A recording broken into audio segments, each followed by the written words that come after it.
Hello, and welcome back to Retrieving Sanity with your podcast host, Keegan, and this is your podcast for all mental health, addiction, recovery issues, and topics. And today we have a very special guest. Her name is Katharine Giovanni, and she has an awesome book. It's called The Ultimate Path to Forgiveness, Unlocking Your Power, and it's going to teach us a whole lot of stuff. But, Katharine, I digress. How are you doing today? I'm fine. Thank you for having me. I appreciate it. Of course. It's an honor to have you on, and I am super excited to see and hear what all you've got to teach us about forgiveness, because, I mean, isn't it simple enough to just say, I forgive you? Sort of. Sort of. See, here's the thing about forgiveness. Everybody teaches you that you need to forgive. Mm-hmm. And in recovery, we're all taught you have to make amends and reach out and talk to people, right? Uh-huh. And your pastor tells you to forgive, and your parents tell you to forgive. Everybody. Yeah. Okay, how? Nobody teaches you how. Nobody. Yeah, they just say, do it. Uh-huh. Okay. And on a 10 scale, with 10 being unforgivable dumpster fire, and 1 being the easiest person in the world to forgive, every single person right now is thinking of their number 10 person. That one person they'll never forgive. And you might be that person. It might be yourself that is your number 10 person. And you don't want to forgive this person, which is fair.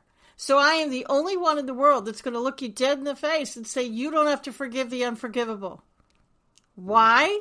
Because there's a lot of people, places, and things. I did say places and things. Stay with me. Don't click off. That you can forgive before you even get to that number 10 person. Really? That is super strange because, in a sense, it's like you're doing it almost backwards. Exactly. Right? I want you to start with the easy ones, and I want you to work up to the hard ones. But here's the thing about forgiveness. Okay. Just because I forgive you doesn't mean I want a relationship with you. Ooh, I probably don't. I have boundaries in place, and I'm going to keep them there. I'm forgiving for me. Forgiveness is selfish. And here's the one that trips up 10 out of 10 people. Just because I forgive you doesn't mean I'm giving you a pass. It doesn't mean that you were right and I was wrong, and all of a sudden I'm giving in and coming over to the dark side, as it were. Uh-huh. It doesn't mean that. You're still wrong. You're still a dumpster fire, and you still need to make amends and do whatever you need to do.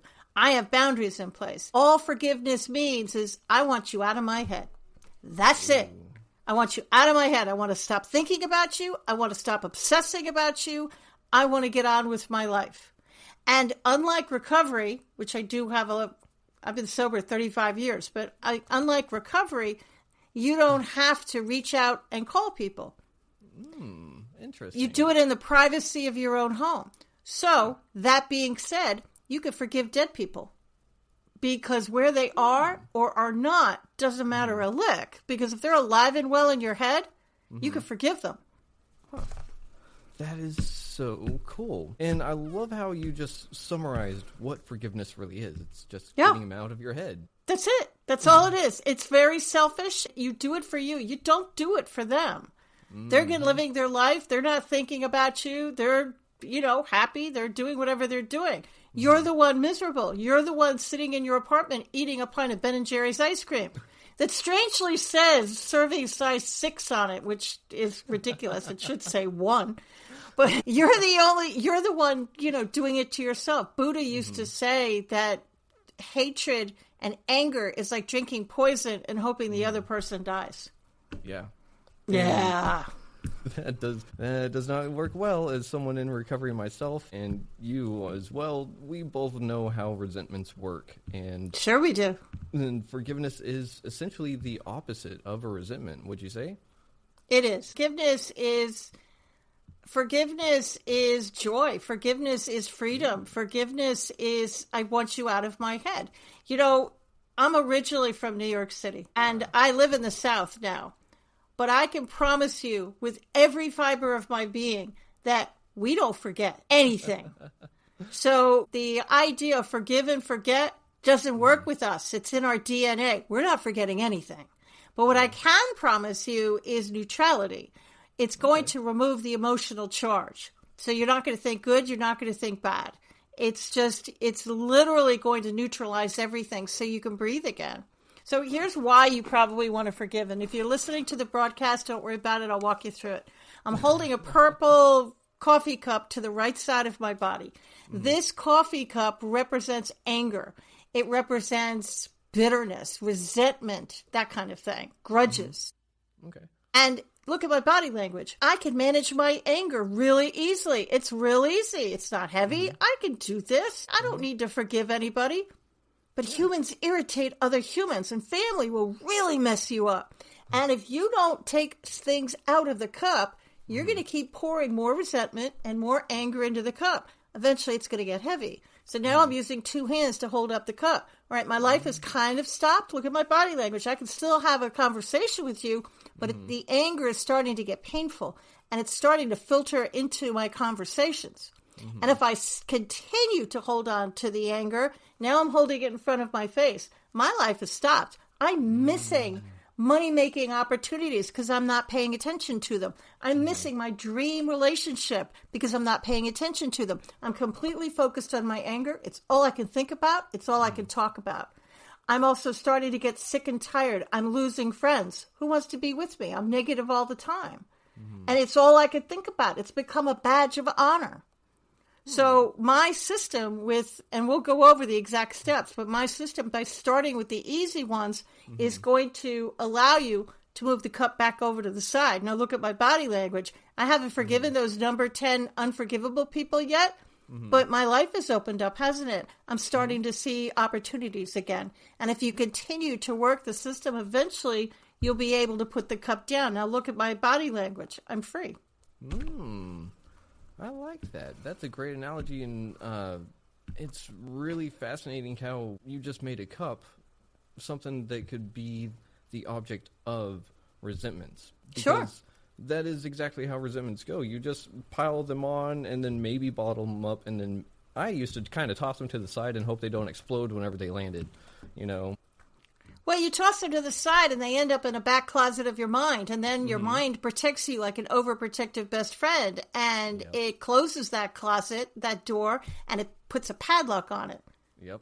And then so, in that closet is a movie that's playing. You don't even know it's there. You turn it off if you knew it was there, but you don't know it was there. And these things might have been from your childhood.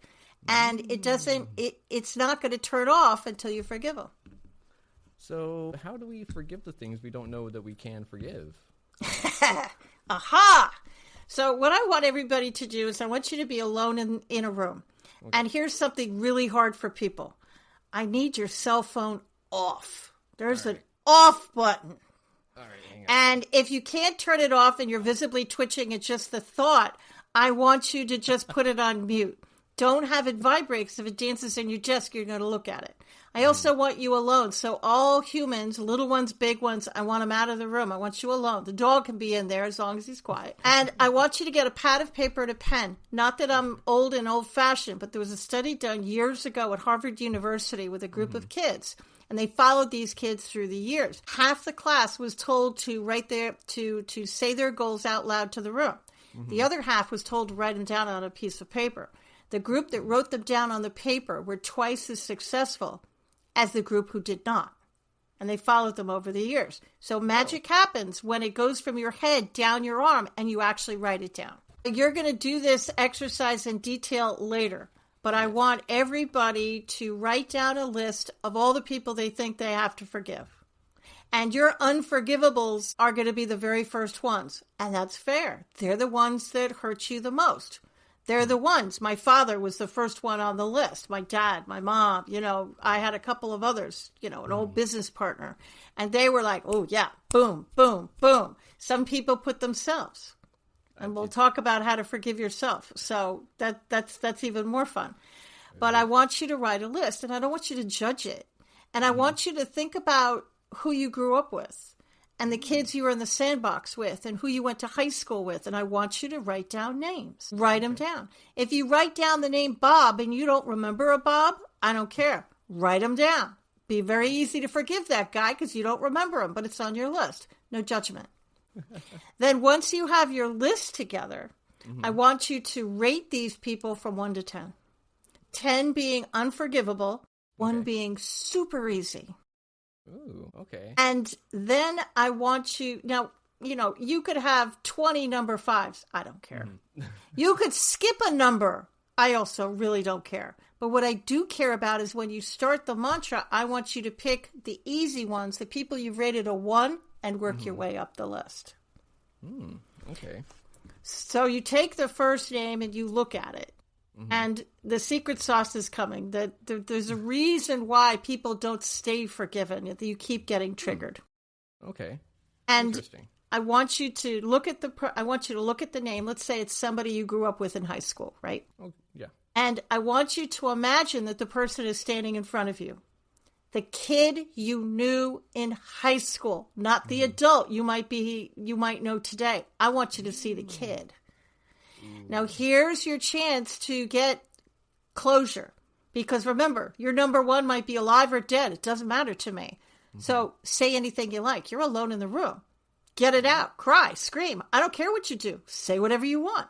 If it's a level 1 person, you're probably not going to say anything because it's going to be really, really easy. It's going to be the person who took your parking space yesterday, right? It's going to be the person who stole your sandwich out of the lunchroom yesterday at work. Come on, people, you can forgive these guys, right? It's going to be the perfect person who chipped you in the hallway in high school. Something really, really simple. And you never talk to them again because you were just kind of that. You just didn't. So once you get it out, I want you to put your hand on your heart, and the words are really just for the stupid humans in the room. It's the energy behind the words that mean the most. And I want you to say, I completely forgive Martha. I forgive the energy around Martha. I forgive myself. I forgive the energy around myself. I forgive the energy around the entire relationship. And so it is. Amen. End it any way you like. Now check in with your body. Is that number 1 a 0? Great. Cross the name off the list. Okay. Was it a number 3 person and you're still a little mad? All right. Put a 2 on front of it. Wait 24 hours. Do it again. And this happened to a friend of mine in a private session, and I was watching her.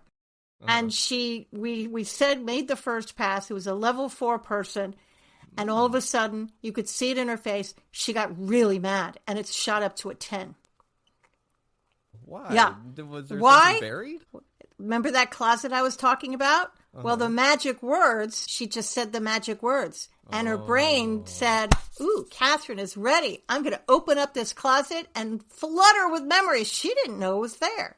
Oh, no. Forgiveness is like an onion, and she'd forgiven the first layer. So she crossed out the number 4. She put a 10 there, waited 24 hours, and began that journey. She didn't know she was that mad.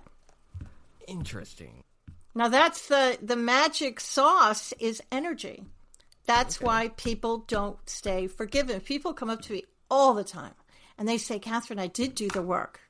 Yeah, you did. And a lot of people have gone through AA, and we've done the big book, and we've done the steps. I've done the work. I have forgiven these people. Then why are you still getting triggered? Yeah. Why do you go to Thanksgiving with your family, and it takes you a week to psych yourself up to go because you know you're going to be sitting next to Aunt Martha, and you know what she's going to say. She's kind of a bitch, and she drinks.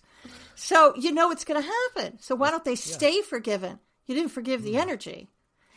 Einstein clearly proved energy is neither created nor destroyed. It just transforms from one thing to another. Science has also proved that everything on our planet, including this little silver microphone, has energy around it. And the energy is what's keeping you tied to the other person. And when you clear it, then you'll be able to move forward. I love that. I love that a whole lot. For multiple reasons, but I think the first one that really, really struck me was saying that forgiveness is also like an onion. It is. Because we talk about all these different aspects in recovery that are like layers. And forgiveness never really touches on, hey, you might have to dig deeper on that level too. It's always just forgive. Just go on. Just forget it. And wow. Forgive and forget. But we don't actually forget anything. In the 8th grade, I tried to commit suicide because my parents were terrible raging alcoholics, and I was getting bullied in school because I was different. And a friend of mine pulled me out, which when you're suicidal, you just need one friend, one phone call, right? And so she pulled me out, and I just floated through life for the next, dozen years. And then my mother fell down a flight of stairs, broke her hip, and ended up in the hospital. And even my mother couldn't get a gin and tonic in the hospital, so she dried out. And we became closer than sisters. We practically finished each other's sentences. We forgave each other. She finally sobered up. And I had 3 brilliant years with a sober parent that I wish I'd had all my life. And then she died of breast cancer, which I eventually got years later. And I knew that if I didn't change my life right then, it was a flashpoint. And if I didn't change my life, I knew that I would die. So it was the only New Year's resolution I ever kept. I quit drinking that New Year's. It's been 35 years. And back in those days, thank you. Back in those days, we didn't have the technology y'all have. We didn't even have computers. If I could text these people, brilliant. That would have been great. I would have loved it because I was shy. We had 2 choices, Keegan, 2 choices. You call them up on the phone and you knew you're going to get yelled at because you're making amends. Mm-hmm. Or you have to see them in person, which is worse because they're right there in front of you. Mm-hmm. I couldn't text. I couldn't Zoom. Nothing. At least it was Zoom or, at least bad connection, But I had 2 choices. And so I didn't want to do either one of them. So I didn't. Mm-hmm. But I did sit in my apartment and I accidentally stumbled onto the first part of that system. I started to forgive people in my apartment, just me with me. Oh. And it helped. I didn't know about the energy or anything else, but it really, really helped. And the more people I forgave, the more my businesses, I'm a serial entrepreneur, the more people started to use my service. Oh. And I thought, forgiving my personal life should not be affecting my business's bottom line. But it did. It was all connected. The whole thing was connected.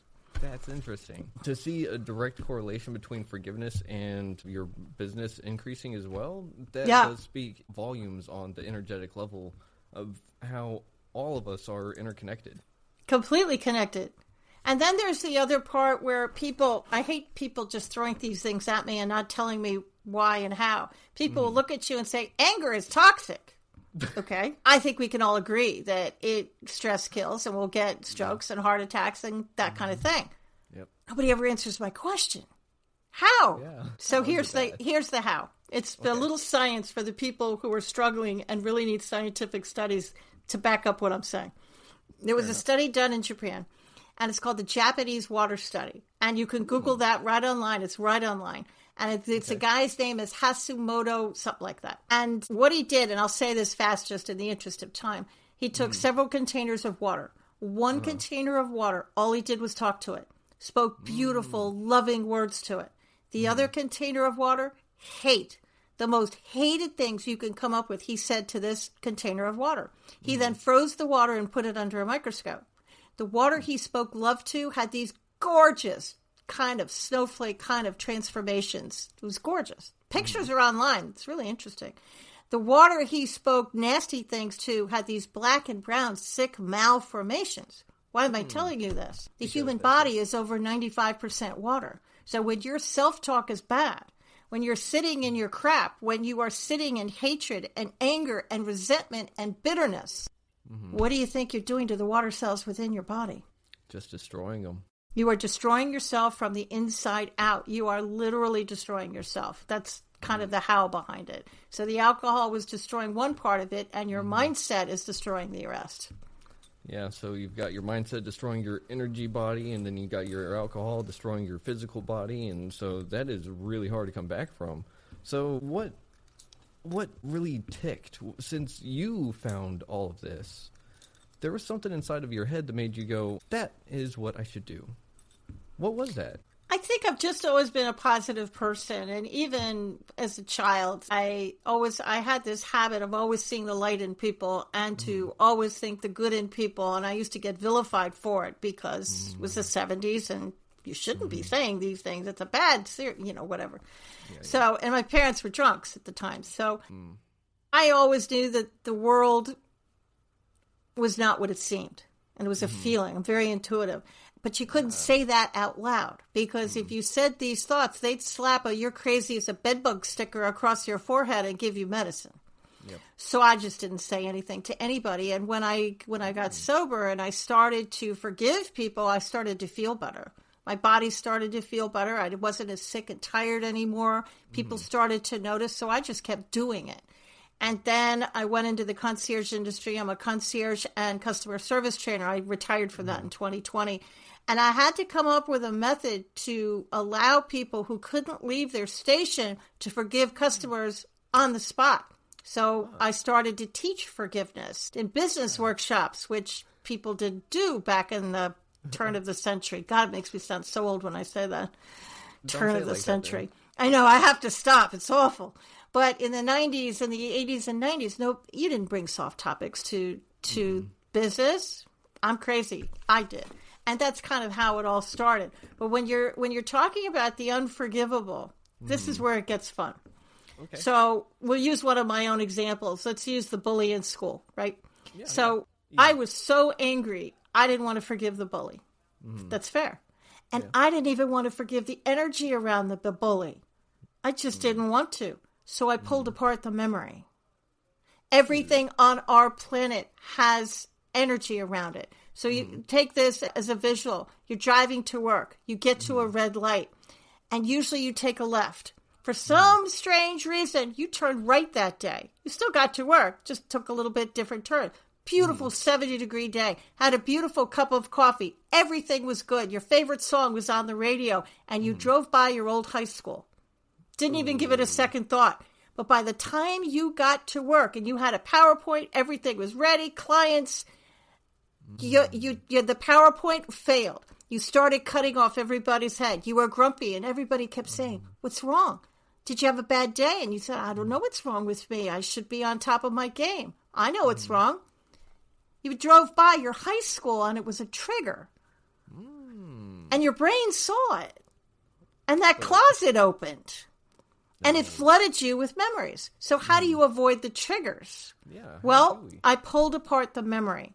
I forgave the school building I went to school with. I said I completely forgive the building, the energy around the building. I forgave my desk, the chair. I forgave the classroom. I forgave the playground. I forgave the grass. I forgave the pavement. I'm not kidding. I forgave the people that stood around and didn't help me. I forgave New York City. I forgave 1974. That's the year I tried to commit suicide. And the energy around 1974. And I still haven't forgiven the bully. I picked apart the memory and I cleared the energy as best as I could. So that by the time I had done all that work, that number 10 person was down to a 9. And I don't know if by that point I still wasn't ready to forgive the person, but at least I could forgive the energy around the person and I could begin the journey. And if you're still really, really mad, keep going. It could be there are some unforgivable things in this world. There are. Yeah. And it could be that you will never be able to forgive that person. It could be a murder, could be a rape, it could be some horrible trauma. That's fine. Pull apart the memory. Forgive everything else. Forgive the bed, the table, the chair, the park, the city. Forgive everything else. Forgive yourself. Hello. And then keep going. If you can circle back later and do the work and forgive the person, God bless you. Most people can't when it's that big of a trauma. But if you never circle back, that's totally fine because you've pulled apart the memory and you've kind of released yourself from it. Wow. That is, first of all, I've got to say, thank you for just giving us a powerful personal example because those can be really difficult to trudge up even the 5th time or however many times. But you're an expert at forgiveness. And this is super cool because you now have given us this starting point on forgiving the unforgivable. But what do you do whenever you want to go further? And real quick, I also want to do one thing. I love how you're making room for people to do that because you nailed it. A lot of people won't be able to forgive people, but they can forgive the things around it. Exactly. That you can't forgive, cool. Let me use a really horrible example. You can't forgive the rapist, but you could forgive the park.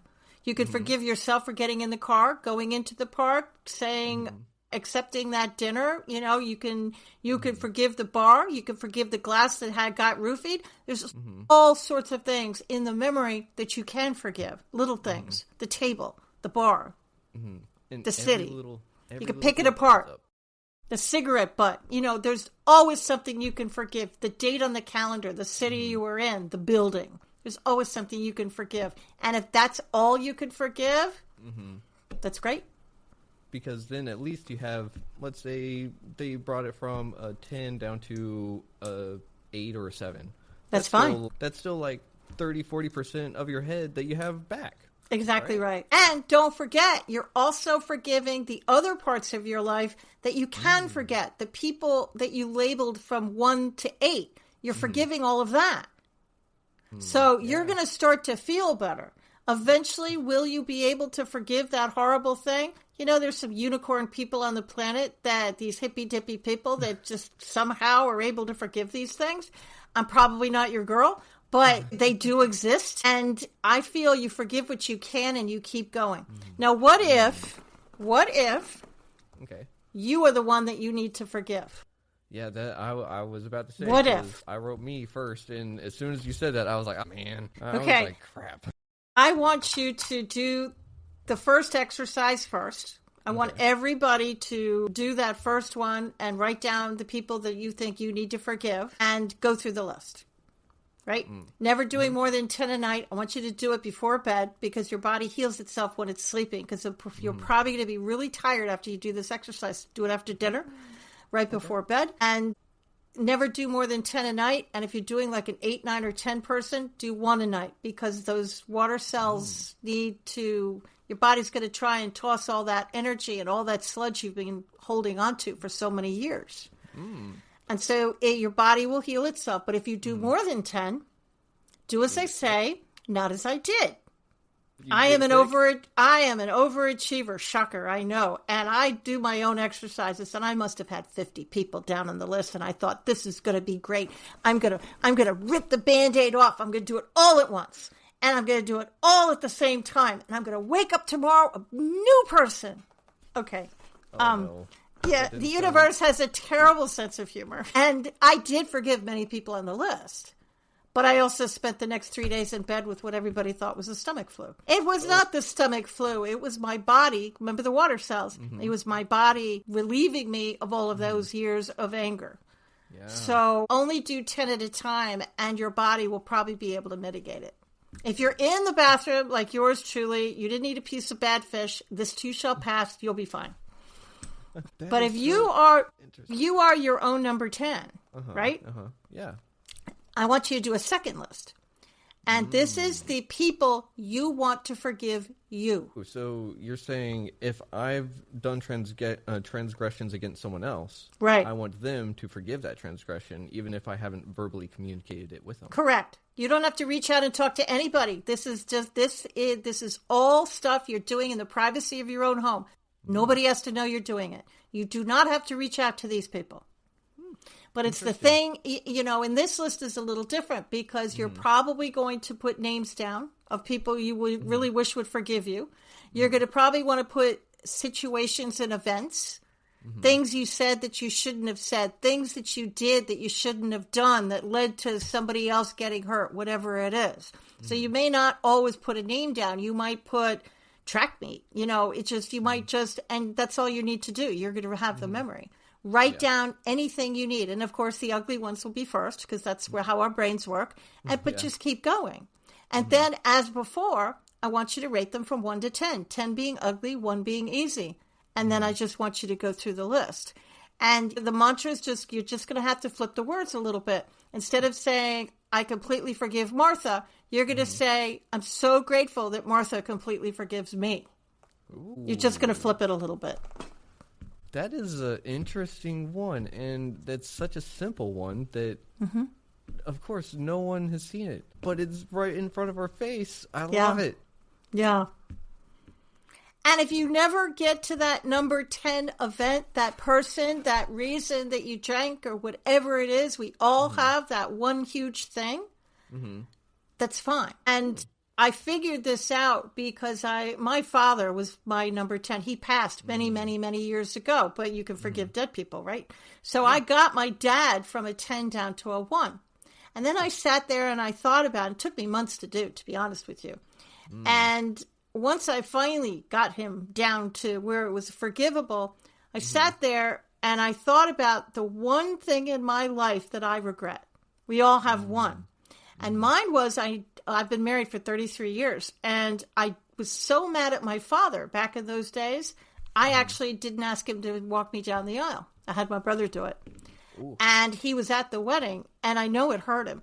And I've regretted it ever since. And there's nothing I could do about it. So I sat there and I thought about it, and I thought, well, now that I've forgiven my father, now I have to reverse it and go the other way.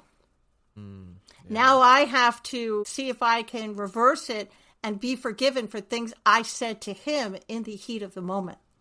Yeah. And that's how I thought about it. It's, forgiveness is a spiral. So you go down, you think you're done. No, the universe has this sense of humor. Another onion appears. You're not done yet. So you just reverse it and you go the other way. Okay, super interesting. And so, real quick, on that note, has it made it easier to actually have interactions with those people that you're like, I wish they would forgive me? And it's kind of one of those, like, you don't really tell them that, hey, in my head, you forgive me. So we're cool now, right? Well, overlooking the fact that my family probably thinks I'm crazy, and I'm strangely fine with that. Crazy is a great word. Right? I really think being different was a benefit to me. And I can go, and it's actually easier for me because my family's mostly passed away at this point. But I can go back into rooms of people I've forgiven, and it doesn't bother me. I can talk about the weather. I'm the queen of small talk. I'll talk your head off. And if you're a narcissist, I can teach you how to talk to a narcissist in 10 seconds or less. You just keep the conversation on them. There you go, class over. And if they ask you something about your life, answer in a sentence and flick it right back to them.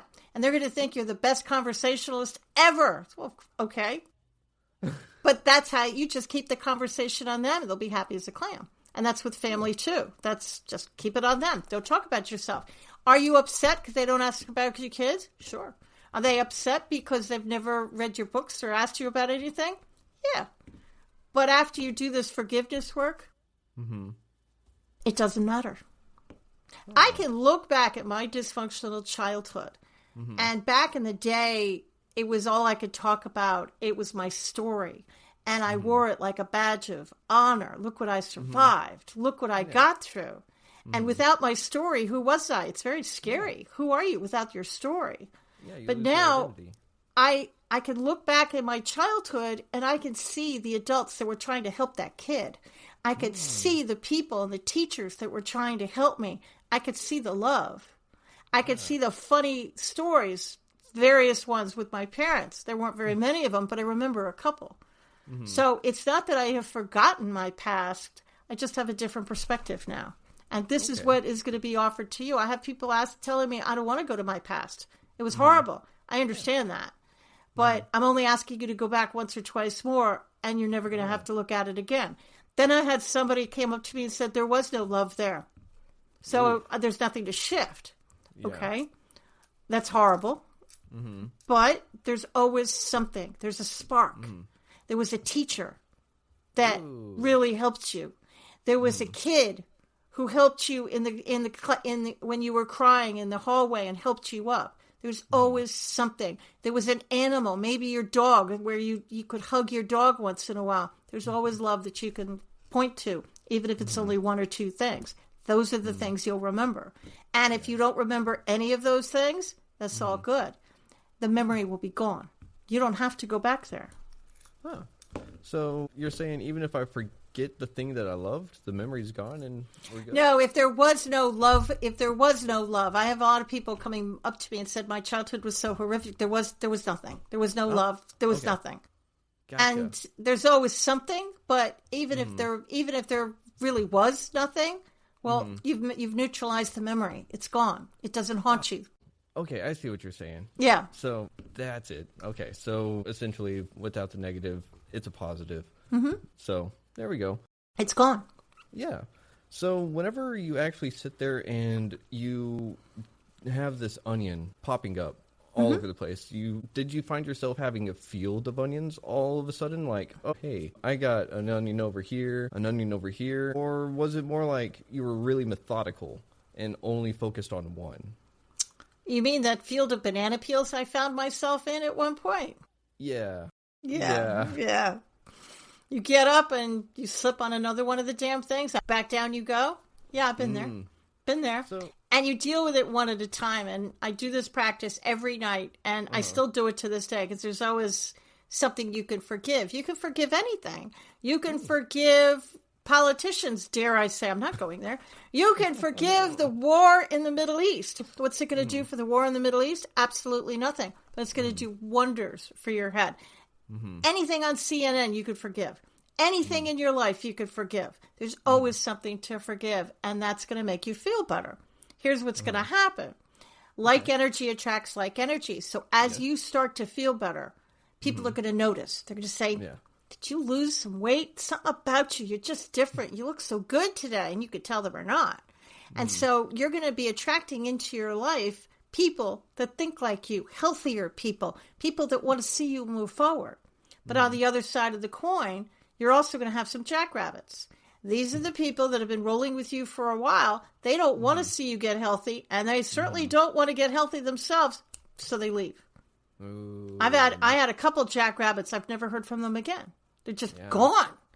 And then you have the saboteurs. These are usually family and friends who look at you and say, I like the old Catherine. I liked the broken Catherine. I don't want to see her get healthy. I like the old one. So they're going to try and sabotage it. So Jim Rohn, who's a very, very famous motivational speaker, said you are the sum of the 5 people you spend the most time with. Who are you spending your time with? You get to choose. You're getting healthy now. You're forgiving people. Do you want to spend them with crazy Aunt Martha? Or do you want to spend it with forward-looking people? I don't have an Aunt Martha, so it's an easy name for me to use. But let me give you another somebody who came up to me once. And I'm not picking on the men. Don't email me. It's just one interaction. And remember, I used to be a customer service trainer, so I'm pretty good at masking what I think. And he came up to me and he said, I don't agree with you. Okay, I'll play. Why? And he said, I've made a lot of money. I smiled at him, and in my head I'm going, okay. And and I have a lot of companies and a great amount of success. And I did it on my bed of pain. I wake up every morning and I think about what happened. And I use that as the gasoline to fuel my engine. And it got me where I am today. Okay, I'll play. Let's talk about that. Sure. Okay. Say, what? Let's talk about it. There's two trains there's 2 trains you can take. Both will get you to your destination. You can take the express or you can take the local. And the local stops at every single stop. It's like going into a hotel. This has all happened to every one of us. And you're going up to the 72nd floor, and some punk kid just exited the elevator and pressed every single button between 2 and 74. And by the time you're stopping at every single floor, and even Job himself would be a crazy nut job by the time he get to the 72nd floor. The local train is the exact same thing. You're stopping at every single stop. You're going to be a bloody mess by the time you get to your destination. You'll get there, but it's not going to be pretty. It's going to be painful. Wouldn't you like to get off that little train of pain and hop on the express? You'll get there twice as far and twice as fast using love and forgiveness and joy than you will hate and revenge and unforgiveness. Yeah, and that is really powerful because it sounds a lot like the light and dark side of the Force. No copyright, right? No, that's right. But you can still get there if you want to continue on that train. You can get there, 100%. But you're going to be a bloody mess. Yeah, I was not that the dude was a bloody mess. He was, just one of those guys. But obviously there was a lot of pain to get him where it was because. Do you think he was a masochist or a sadist? Well, it took a little part of his soul, I think, because you could see it. You could see the pain in his eyes. Yeah, and that's one of those things that whenever the pain is there, it's pretty much there until you forgive it, right? Do you have to forgive the pain itself? Well, you can forgive the pain itself. I forgave breast cancer. I forgave the chemo chair. I forgave the chemo infusion. I forgave the 10 operations. I forgave the radiation. I forgave the hospitals, the buildings, the bed. I forgave all of it. And now I have absolutely no animosity about breast cancer at all. I'm completely free of it. Sweet. And I've been clean for 12 years, so there is that as well. That is super awesome. I'm so happy for you and all of that. Whenever you found yourself with you, how did you convince yourself that everything is okay to be forgiven? Honestly, it's because I woke up the following morning and I realized I was being given another day to get it right. Ooh, I love that. It was a brand new day and a clean slate. And the past couldn't hurt me as much as I was making it hurt me and reliving it and causing all these self-inflicted wounds by rethinking all of this stuff. But at the end of the day, it's all about your perspective. And every morning I'd wake up and say, okay, ouch, that kind of hurt. And I'd try it again. So it was kind of like the opposite of what that same guy did. He said, ow, this hurts. I'm going to see how much further I can go while I hurt. And you said, ow, this hurts. How do I make it stop? Exactly. I try to not make the same mistake twice. It's kind of a thing about it. But even I mean, you know, I can't be Susie Sunshine from Sunnybrook Farms 24 hours a day, 7 days a week. Yeah. It's not sustainable. But being positive is like taking a shower. I kind of suggest you do it every day. And sometimes being positive is a daily practice, and sometimes it's a minute by minute, second by second choice. Oh, yeah, that's for sure. And how do you dive into that whenever it's a second by second choice? Because those are the moments where it's like do or die, right? I have a team of people and my 2 sons and my husband, and I kind of have a team. They kind of circle the wagons around me, so to speak, and some friends. So when I kind of get all inside of my stuff, I have some girlfriends in my family that'll circle the wagons.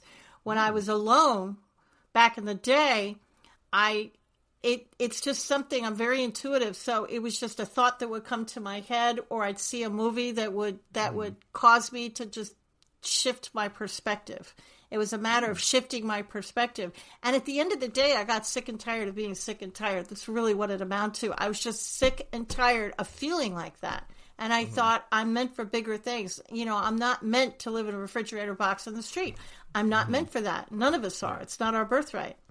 And that's usually what kept me going, because I'd wake up the next morning and go, okay, try again. Yeah, that's awesome. And I'm so glad that you are just right there on the perspective shift, because it is all about perspective shifts. Yeah. But you were also saying that you were sick and tired of being sick and tired. I was. And you don't like making the same mistake again. So you must have tried a whole bunch of things before you got to forgiveness. You have no idea. I tried all sorts of things. I tried modalities. I read all sorts of books because I'm a voracious reader. And I thought, well, I tried various religions. I mean, I was just throwing things out at a dartboard, seeing which one would stick. And I finally figured out that all the answers, and this sounds trite, and I used to hate it when people would say it to me, all the answers can be found inside of you. Okay, how? I haven't found them yet. But I did find them, and it was right. All the answers are actually inside of you. It's a perspective shift. It's a matter of looking at life differently. So if you want to change your life right now, right this second, you can do 2 things. What's that? Turn off the news and stay off the bathroom scale. There you go. I love that. That is great. I haven't heard someone say that before. I'm sorry, that second one just got me. Stay off the bathroom scale. Hey, it's a matter of perspective. You know, if what's going on in the world is driving you crazy, well, take 24 hours and don't watch the news. Serious. Yeah. Turn it off for 24 hours. Go outside. I'm not telling you to meditate because a lot of people can't. Just go outside and just watch the joyful people. Watch the kids at a playground. Go to the supermarket. Purposely pick out the happy people. Notice them. Ooh. Pay attention to them. Happiness is contagious. Pick out a rom-com or a happy, something that makes you happy, a movie. Pick out some music that is just like an earworm, man, and it's just your favorite song ever. and just play it on a loop. Play it 25 times if you want. And this is going to change your perspective. And then before you go to bed, maybe you're one of those people that says, Catherine, I have nobody to forgive. Okay. Oh, yeah. Say the following statement 3 times a night before you go to bed for the next week. I completely forgive myself for not being able to forgive and the energy around this thought. And here's what's going to happen. Maybe not the first night, maybe not the second, maybe not even the third. But at some point, that closet in your brain is going to open and things are going to come out. When the memories come out, get a pad of paper and a pen or your phone, I don't care, and write down what you're remembering. Some of you might hear things in your mind. Some people might see. Some people, you just might just sit and relive the memory for a minute. But whatever it is, write it down. See, and that is what I was just about to ask you is, how do you know whenever you've found the sweet spot? It's got to be a feeling, right? It's a feeling, you know. You just know. Yeah, it's not something that you can go like, check mark that box, that internet test said, yeah, I forgave that thing, we're good. It's a feel of like a release, right? Well, I was on the internet a few years back, and I am a serial entrepreneur, so I've had quite a few business partners, and one business partner in particular used to send me to the ceiling whenever I saw the name, and it took a couple days to get me down because I was just that mad. And I did the forgiveness work on this person, and I was on the internet one day, and I saw the name, and I didn't care. And then I was actually sitting right here, and I looked at it, I think I was on Facebook or something, and I caught myself, and I thought, I don't care. I don't care. And I was actually kind of happy. I even wished them a happy birthday because I didn't care. And that's when you're going to know you're not going to care. That's what I'm looking at. I'm looking for neutrality. I'm looking for you're not going to care. You're not going to think good. You're not going to think bad. The emotional charge will be gone. And that's how you know you've forgiven them.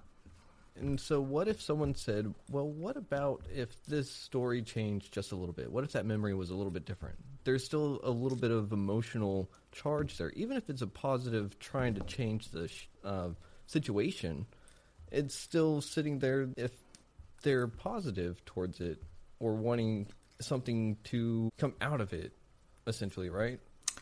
If somebody told me something about my father at a party, maybe a story I didn't know or a memory, well, he did this to you or that to you. I don't think it would matter to me at this point because I've completely forgiven him and he's completely forgiven me. Remember, he's passed. But I did the work on, I down the scale and back up again. So it doesn't matter what they're going to say to me because it's just not there. Now, I did have a podcaster call me out and he said, do you have a picture of your dad somewhere in your house? Ooh, that, yeah. And I said, yes and no. I have a picture of my mother displayed because we became friends. Very few people get that chance to have a sober mother for 3 years. Some people don't get that. I was very blessed. I have my father's picture, but it's in a closet. Because just because I forgave him doesn't mean I want a relationship with him. And even though he's passed away, doesn't mean I want to sit and look at his picture every day. I don't. Yeah. I mean, and I still think that you're getting on one really, really important thing, and that's that I don't have to have a relationship with someone that I forgive. You know, it's just gone. No, it's gone. You don't have to. You know, if you have a bad relationship with your dad and your sibling says, well, I don't know what you're talking about. I had a perfectly great relationship and you made up half your childhood and blah, blah, blah, blah, blah, blah, blah, blah, blah, blah, blah. We care about that's where we are. If you think all of these thoughts in your head anymore, you could move beyond these things. That's really good to know because a lot of people just carry around all sorts of stuff all the time. Sure. Oh, yeah. And it's all the silly little things, too, that just make you go like, why are you holding on to that? But to us, the pain is so real. Exactly. That, of course, if you were me, you would understand, right? Of course. But these are the things, and when somebody comes up to you and says, why are you holding on to that? Write it down and put it on your forgiveness list. And then rate it from 1 to 10 and put it on your forgiveness list. Before you know it, these things are going to accumulate. You're going to start to feel 100% better. That is really good to know because I think everyone could just do what you're suggesting. Actually, at this point, I don't think it's just a suggestion. It's got to be more powerful than that, right? Well, this forgiveness energy, now I'm going to stretch everybody's brain just a little bit. Might hurt a little bit. I apologize in advance, but forgiveness energy is like the law of gravity. The law of gravity is going to work whether you believe it in or not. You can call the law of gravity anything you want. You can call the law of gravity the law of keeping Catherine on the planet. It doesn't care. It's still going to work. Yeah. I don't believe in the law of gravity. It still doesn't care. It's still going to work. So this is going to work whether you believe in it or not. And it's unseen energy that you can't see. You can feel it, but you can't see it. I sat down. This is a true story. I sat down and I forgave somebody I went to school with. Hadn't heard from them in decades. And I mean that. Decades. And I sat down, super easy to forgive. Didn't even have to say anything because it happened in the 19 neverminds. So I forgave. And my kids, my two sons who are in their 30s now, they were very young at this point. This was years ago. And so the dog came in and I had to go to soccer and, all these kinds of things. Yeah. 2 hours later, she calls me up on the phone. I hadn't heard from her in decades. Oh, and wow. I am a concierge trainer by trade, and my training kicked in, so I masked my shock because my jaw hit the floor. And we said the right things, made the appropriate noises. We did what people do. We said what people say. We reminisced, and I couldn't stand it. And I said, I have to know. After all these years, why did you call me today? She said, it was the damnedest thing. 2 hours ago, which is exactly why and when I was saying that mantra I said at the beginning of the show, a figurine you gave me back in school flew off my shelf and landed in the middle of the room. And as I picked it up, I saw it and thought I should give you a call. Huh. She was 700 miles away.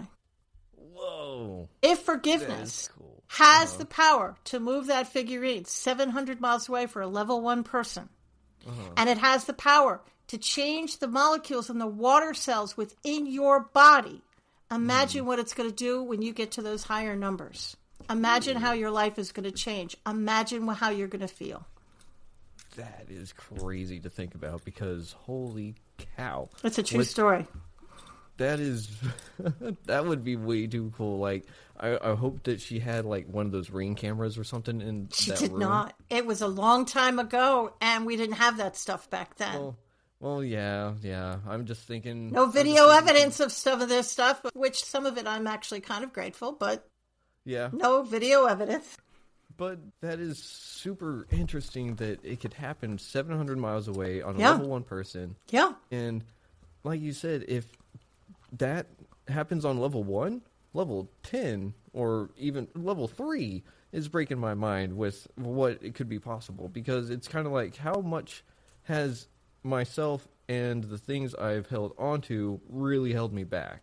Exactly. Because at this point, it's kind of like, okay, now I'm mad at myself for wasted potential, so I have to forgive that aspect too. Exactly. Well, yeah, you do. To be honest, you do. You have to forgive yourself for that, for kicking yourself. And imagine, will that dream job walk through your door? Will you win the lottery within 24 hours? I don't know. Maybe, maybe not, probably not. But imagine how you're going to change. You're going to notice things. You're going to see the job opportunity. You wouldn't have seen it before. Why didn't you see it before? Because you were too focused on your stuff. You're going to meet a person who's the perfect person who's going to lead you to the job or the relationship. You wouldn't have noticed that before. Your whole world's going to light up. You're going to see things through a completely different lens. Even in the world we live in, which is very negative and very horrible, you're going to be living in a kind of, well, not a happy bubble per se, as much as I'd like to live in a happy bubble. Thank you very much. But you're going to be able to walk through life more positive. Just don't turn the news on. Yeah, and that's a... Don't turn the news on. Don't turn the news on. No. But being positive can just bring about a whole bunch of change. And it really does come about in the ripple effect, it sounds. It does. It does. So... And it's a ripple effect because everything you do is going to be affecting the energy of other people. Now, don't be scared and say, oh my God, everybody's going to start calling me after I forgive them. They probably won't. This was unusual. I forgave a lot of people, and that was the only one that called me back. My father did not come visit me as a ghost, that kind of thing. I mean, it's okay. Now, some people might call you out of the blue. You can, I mean, with today's technology, nobody says you have to pick it up. Yeah. Ooh, there's ghosting now. I have, just because I've forgiven you doesn't mean I want to have a long conversation with you all of a sudden. Let me give you another example. Okay. My mother used to say, every family is the same, only the names are different. So we'll use Aunt Martha, because I don't have an Aunt Martha. Very safe name to use. Okay. She's a drunk. And she really, I mean, she's a bad drunk. And she doesn't shower much, so she smells. Ooh. And she has a really bad mouth on her. She cusses a lot.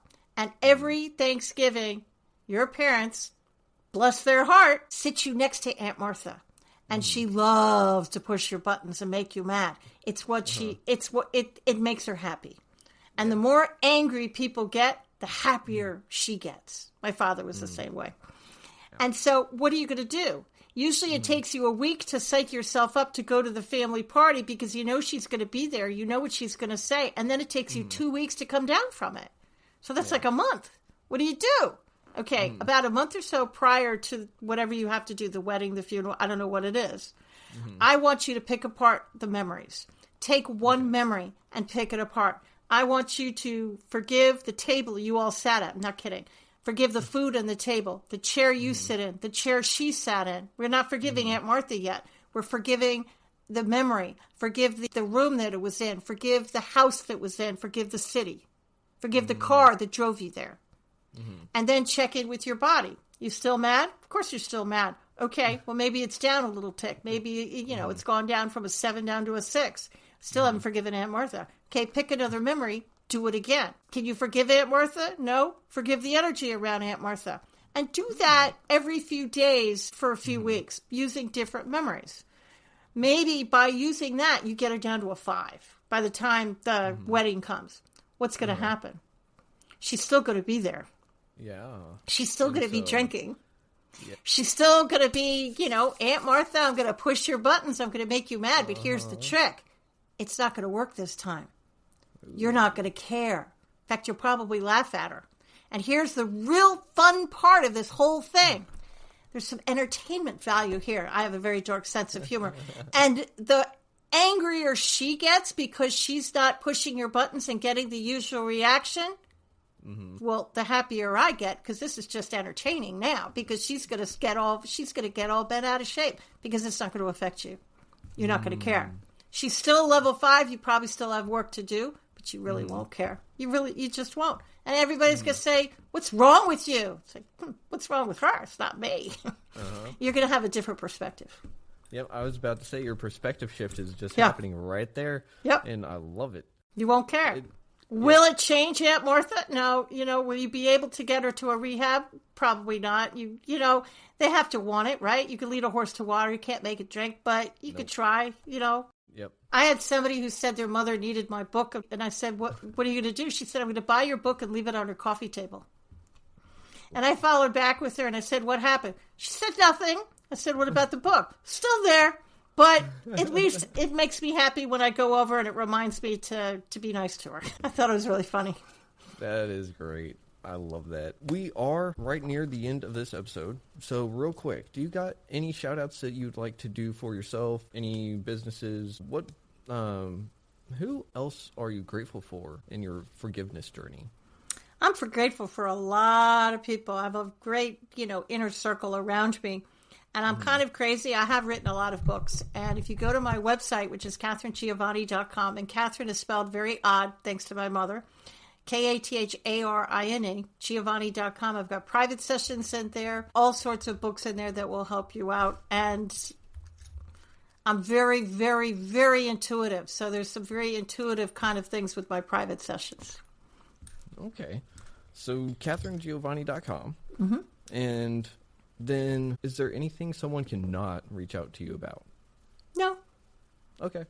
It's all good. Well, you see, I've always thought that if something I've gone through helps even one person, then it's worth it. So I wrote a book called Rainbows and Banana Peels about my breast cancer journey. I wrote a book called The Little Bird in Your Shoulder, which teaches you how to tap into your intuition and have a conversation with it. And I've This book is the first of 3 on forgiveness. So, and there's some business books in there as well. So, okay, it's all good. Sweet. Well, you are a woman of many talents, and it is super awesome that we have been able to pick your brain and have you tell us all about your forgiveness power, because that's really what it is. It is a superpower. I'm just saying that for... It is. It's a superpower we all have. Yes. So, superpower, it's not a rare superpower. Everyone has it. Well, everybody thinks it's a rare superpower because nobody wants to forgive, because you're all thinking of your unforgivable people. Just don't go there. Think of the easy ones. If you had one last thing to say to the audience, what would it be? You are worthy to live a life of joy and love. It's your birthright. You're not meant to live in a refrigerator box in the street. You're not meant to live in fear and lack and all of these horrible things. You're meant to live in joy, and you're meant to live in happiness. You are worthy to lead the life that you want. That's beautiful. I love that. Thank you for sharing that with the audience. Real quick, do you know a certain number that someone can call if they're having any kind of mental health crisis? Yes. It's 3 digits, and it's brand new, too. They just came out with that National Suicide Hotline about 2 years ago. Mm-hmm. I can't remember what it is. I want to say it's 988, but I don't think that's right. You're the first person to get it. Was it 988? Yep. I tried to commit suicide at one point, so when that hotline went out during National Suicide Month, I was all over it. Yeah, that's awesome. Thank you for helping spread the message, and also, I'm just really glad that you're still here. So, me too. Thank you. Yeah. Well, everyone, this has been Catherine Giovanni. And Catherine, do you think we could see you on the show maybe in the future again? It would be my pleasure anytime. Sweet. Well, unfortunately, we have reached the end of this episode, so we just got to go. But everyone out there, I thank you for listening to Retrieving Sanity on WDJY 99.1 and wherever else you may have listened to it. Don't forget to leave a comment, and let us know, what are your forgiveness tactics? Did you unwrap an onion layer by layer, or did you just try to eat the whole onion at once? So remember, keep it to 10 a night if they're less than 8, right? That's correct. All right. So everyone out there, get to work on forgiving yourself, other people, and maybe the world will be a little bit of a better place with that.